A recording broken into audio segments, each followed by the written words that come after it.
It's after school, and since the homework's all done, I think the airport's this way. Okay. Yeah. 12-year-old Evan Mayon is playing Minecraft. Minecraft is like a game where you can like build like anything you want basically. So I think in this one I built an airport. He is completely connected and has been for a while. If iPads count, I got a computer when I was like 5 or 6. And for this computer, this actual computer, I got it when I was like 7 or 8. But Evan's mom says being part of the digital world doesn't come without ground rules. No phones in the kitchen, especially during meals. No phone when you're having a conversation with someone. We really like teach eye contact and focusing in on people you're talking to.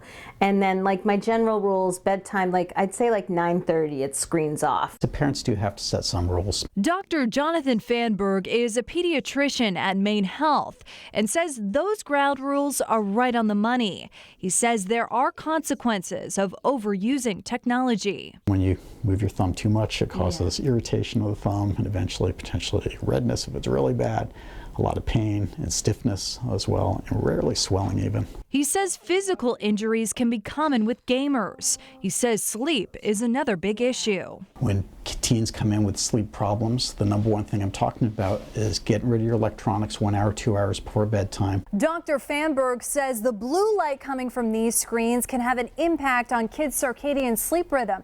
And according to the American Academy of Pediatrics, kids should only have 2 hours of screen time a day. So we need to look more at the quality of the screen time and what are they actually doing. Is it interactive screen time, which requires the brain to think a little, or is it a passive screen time watching of videos or movies or things like that, which is very thought to be less effective for growth and happiness. Evan seems to have that down. Must take a lot of creativity. Yeah, it does.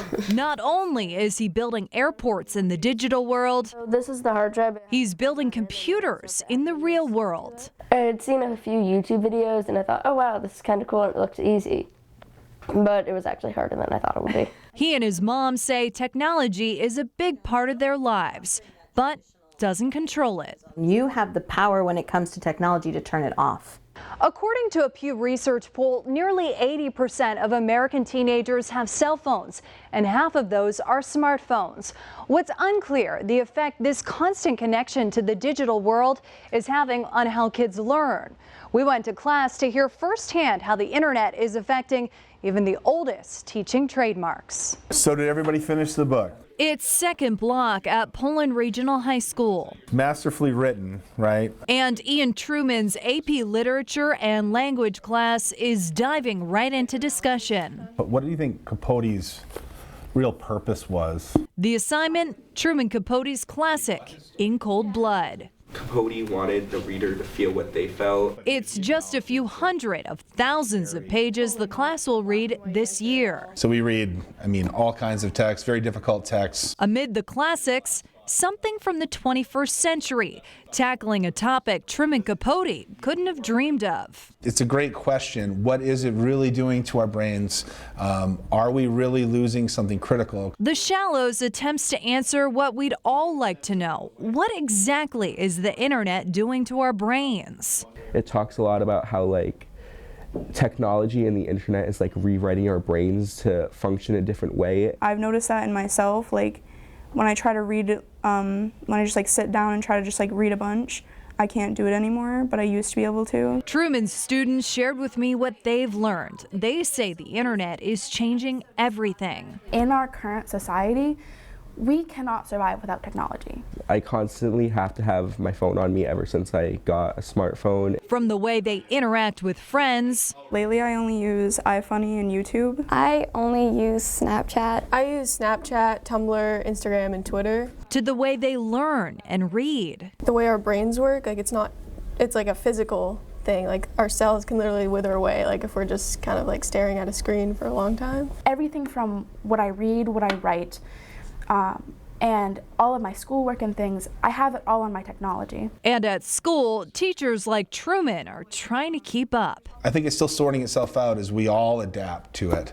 But there is no one telling us how to do it. We're all trying to figure out and adapt to how to best meet kids' needs. He wonders, will this generation be able to think creatively and form their own arguments?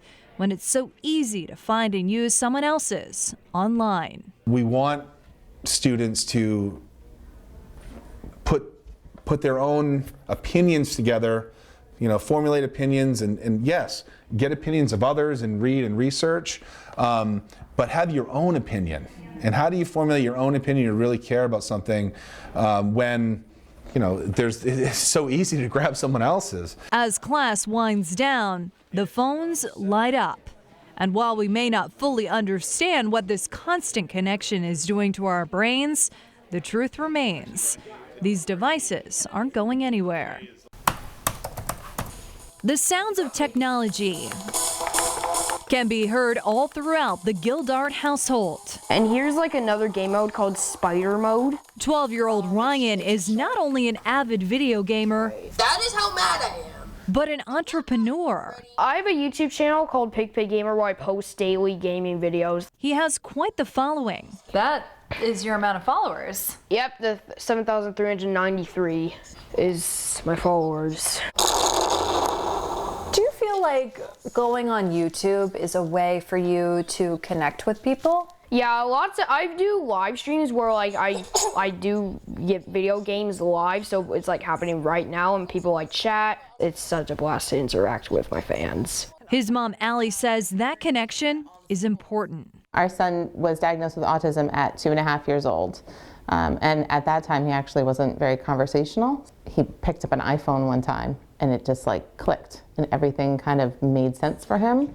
And he's been able to use that to learn how to communicate, to learn language, to learn so much. Many kids have no problems regulating it. Dr. Erin Belfort specializes in child and adolescent psychiatry at Maine Health and says these are some of the benefits of social media. Social media can be a lifeline and a lifesaver for some kids, and so particularly for marginalized kids who really can find a sense of community, a sense of belonging. But she says there is cause for concern.